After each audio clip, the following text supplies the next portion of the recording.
अस्सलाम वालेकुम रहमतुल्लाहि वबरकातुहू। इत्तेहाद न्यूज़ में आप सभी का खैर मकदम है।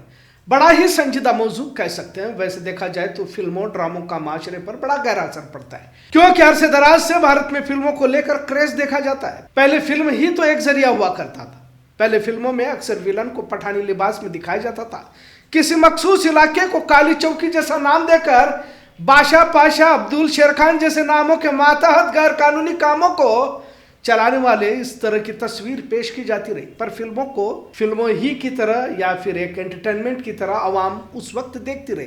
लेकिन यहाँ भी एक तरह का नैरेटिव सेट करने की कोशिश उस वक्त भी होती रही जो आवाम की नजरों से ओझल रहा। अब जाहिर है कुछ उर्दू फिल्में इस वक्त भी बनती रही, लेकिन धीरे धीरे माहौल बदलने लगा। फिल्मों में प्यार मोहब्बत की कहानियों की जगह खून खराबा दिखाया जाने लगा और यही तस्वीर अब बदलकर हिंदू मुस्लिम नफरत तक पहुंच चुकी है। प्रोपेगेंडा फिल्मों की इस दौर में एक और फिल्म मुल्क में नफरत की दरार को और गहरी करने के लिए आई है, जिसका नाम बंगाल फाइल्स है। पुराने जख्मों को कुरेद कर मौजूदा हालात को आलूदा करना, यही इसके पीछे का मकसद है।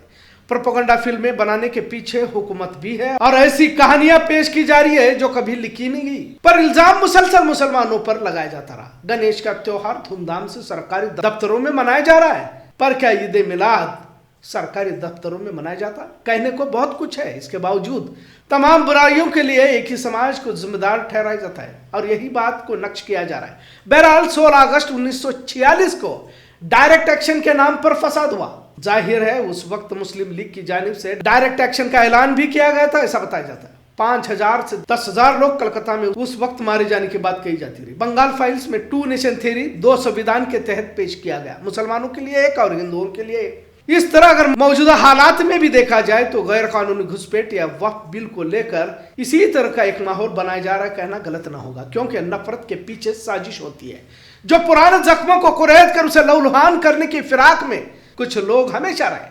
आजादी के पहले या आजादी के बाद अब तक गांधी और जीना के बीच का तनाव आज की तारीख में पेश करना कुछ लोग चाहते हैं, जिन्हें आज की सियासत में फायदा पहुंचने वाला है। और वो लोग कौन है सभी जानते हैं। इससे पहले भी Kashmir files, Tashkent files, Kerala story, तमाम फिल्मों में एक समाज को लेकर आम हिंदुओं में नफरत को पैवस्त करना यही मकसद रहा, जिसे आसानी से समझा जा सकता है।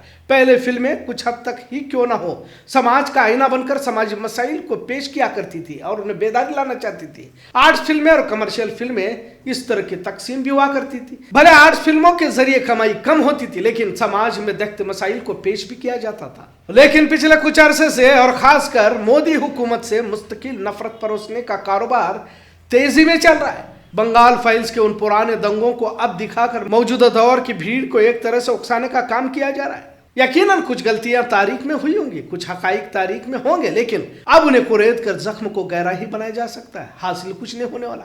जिस तरह मुल्क के हालात बनते जा रहे हैं, खुद वजीर आजम अब मोदी चीन के दरवाजे पर जा पहुंचे। ट्रंप से दूरियां बढ़ चुकी हैं, मुल्क गरीबी की तरफ तेजी से बढ़ रहा है, रोजगार नहीं है, कारोबार ठप हो रहा है, धर्म के नाम पर नफरत का बाजार लगाया जा रहा है और इन तमाम को मरकजी हुकूमत की हिमायत हासिल हो रही है। तभी तो स्कूल की फीस को बढ़ाया जाता है, स्कूल कॉलेजेस को बंद किया जा रहा है और नफरती फिल्मों को टैक्स फ्री किया जा रहा है, ताकि लोग देखकर इसी तरह की ज़हनियत उनके अंदर बैठ जाए। मतलब मुल्क हमेशा नफरत की आग में जलता रहे, यही मकसद तो है। तभी तो मुस्तकिल नफरती फिल्मों को बार बार लोगों के सामने लाया जाता है। जिस वक्त बंगाल में डायरेक्ट एक्शन के नाम पर हजारों लोग मारे जा चुके थे, उस वक्त भी जानबूझकर सरकारी छुट्टियां दी गई थी ताकि भड़काऊ और नफरती बयान लोग सुनकर फसाद का हिस्सा बने। ऐसा नहीं कि यह फसाद यूं ही नहीं होते। अगर डायरेक्ट एक्शन पर पुलिस भी डायरेक्ट एक्शन लेकर फसादियों को रोकती तो शायद बहुत कुछ तस्वीर बदल जाती। लेकिन सियासी लीडरों की शय पर ही तमाम फसादात को अंजाम दिया जाता है, जिसकी मिसाल गुजरात में भी देखी जा चुकी है और दी जा सकती है। मुसलमानों के कत्लेआम को रोका जा सकता था, लेकिन जैसे बाबू बजरंगी ने बता के पुलिस को हुक्म ही दिया गया था कि 3 दिन तक किसी तरह की कोई कार्रवाई न की जाए। लिहाजा बंगाल फाइल्स के कत्लेआम की भी अपनी तारीख है, जिसमें सियासतदान का किरदार अहम रहा है। द कश्मीर फाइल्स, जिसमें हिंदू पंडितों के कत्लेआम की कहानी बताई गई। द केरल स्टोरी में लव जिहाद पर छोटी कहानी पर मबनी फिल्म को पेश किया गया। अब द बंगाल फाइल्स को लाया गया है। प्रोपेगेंडा फिल्मों को हिंदू राष्ट्रवाद से जोड़ा जा रहा है। टाइम मैगजीन और न्यू लाइन्स मैगजीन की रिपोर्ट कहती है कि बॉलीवुड अब बीजेपी के करीब आ गया है, जहां मुसलमानों को जालिम या मुल्क की आबादी बढ़ाने वाले के तौर पर पेश किया जाता है या फिर घुसपैठिए बताकर इनके कत्ल को सही ठहराने की कोशिश की जाती है। और जब किसी मुसलमान की मॉब लिंचिंग भी होती है तो सही ठहराते हुए लोग इसे आम या तो मामूली समझने लगते हैं। द कश्मीर फाइल्स के बाद आपने देखा होगा कि थिएटर्स में एंटी मुस्लिम नारे लगाए गए, मुसलमानों को गालियां दी गई और इस फिल्म को वजीर आजम मोदी ने सराहा। फ्रंटलाइन मैगजीन के मुताबिक ये फिल्म बंगाल की सियासत पे बीजेपी टीएमसी नफरत को भड़का सकती है, जहां मजहबी कार्ड खेला जा रहा है ताकि ममता बनर्जी को हिंदू मुखालिफ दिखाकर आने वाले चुनाव में इसका फायदा लिया जा सके। बंगाल फाइल्स हो या कश्मीर फाइल्स, केरला स्टोरी, ये तमाम फिल्में भारत भर में देखी जाती है।